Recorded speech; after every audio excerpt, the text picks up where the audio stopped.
Yes sir, চলে আসছে, দেখতে পাচ্ছেন একদম বাবা টাটকা বডি বার করে বইটা বডিওয়ালা।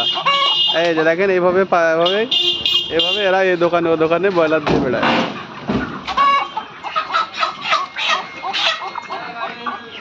এই কি ড্রাইভার ভাই, কোথায় নেওয়া যাচ্ছে মাল ভাই? তারপরে বিক্রি করেছে এভাবে 430 টাকা ফাটিমা আর একটু